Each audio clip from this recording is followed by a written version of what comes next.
Барои арак халк физики сахнанас рак скихтан важный, барои ки сак уже стоф тоза гап неден.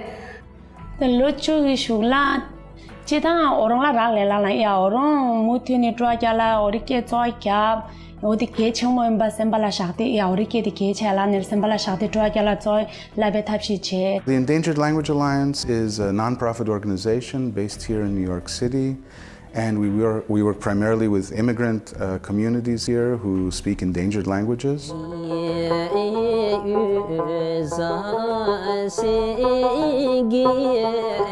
There's many communities now, especially over the last 20, 30 years, who have come to New York and have brought their own language that is being lost back home. We work with them to document those languages and to also promote those languages and to try and better understand how those languages are surviving and what the life of those languages here in New York City.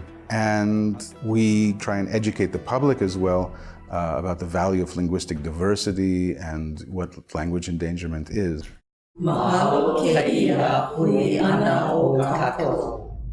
In language, we navigate the possibilities we create with one another. And so if we respect the language we have, we respect the ancestral mediums and knowledge that come through us.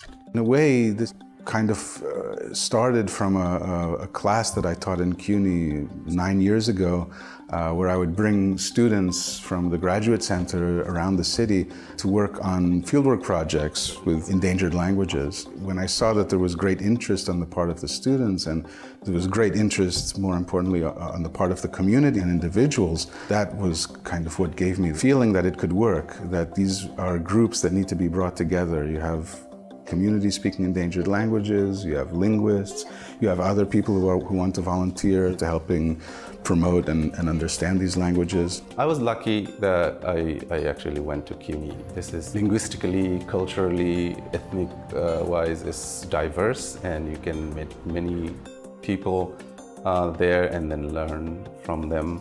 If they want to work on a language, they have their resources inside. They have students from Croatia, there are students from India, there's students from all parts of the world. New York is really uniquely placed. We get immigration from all parts of the world almost equally, and there's very few cities in the world that can say that. So we have a very large and diverse African community, a very large and diverse Himalayan community, Filipino community, European communities. So in that sense, I feel that New York City is definitely the most linguistically and ethnically diverse city in the world. The Endangered Language Alliance helped produce this language map of Queens, an anecdotal language map of Queens, for a book called Nonstop Metropolis by Rebecca Solnit and Joshua Jelly Shapiro. It's filled with fascinating different atlases looking at all different aspects of the city. And Queens, because it's known for its linguistic diversity, the zip code around Jackson Heights is the most linguistically diverse zip code in all of the United States. And so this map focuses particularly on Queens and its languages. We plotted out the languages that were represented in the library system, so kind of the official national languages in one color. And within those communities, all of the unofficial languages, the regional languages, local languages that are in many cases not even recognized as official languages back home. And those are the languages that are endangered and that we're most interested in. So mother tongue lo mi Tawara. Mi lusting ting like this language because lo here lo New York all got tupla people sabe talk Tawara. Mi la mama lo mi. By the end of the century, we'll lose somewhere between half to 90% of the world's languages. You can only imagine what else we'll lose with those languages, right? Not just the words and the grammatical systems, but also everything that was transmitted in those languages. The songs, the histories, the proverbs, the knowledge about the environment, the knowledge about how peoples were historically related to each other. You can say that, okay, languages come and go, it is not a big deal, but it's a big deal when it is dying and we are not doing anything about it. You know, when all you can speak is English or Spanish or Chinese, then that can be, in fact, a reminder that you've lost what's yours and something foreign has been forced upon you, and you live that every day. When we think about the riches of our own language, whatever language that is, we should imagine that those riches are duplicated 6,000 times in every language, and to lose that is like losing a museum, as one famous linguist said.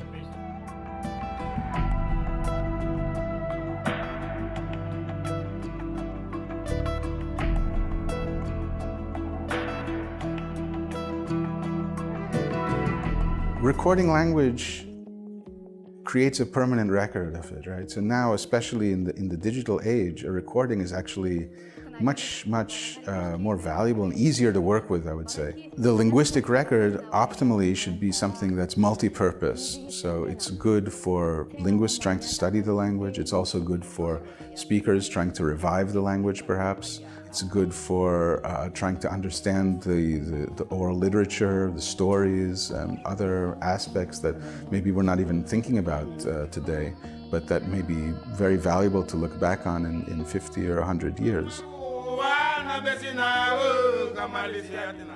Act of archiving always has to take into account the different players, and especially the community from which it comes from, not to kind of take it away from them and put it in some digital vault, but rather think of it as a way of facilitating the community's access to the language.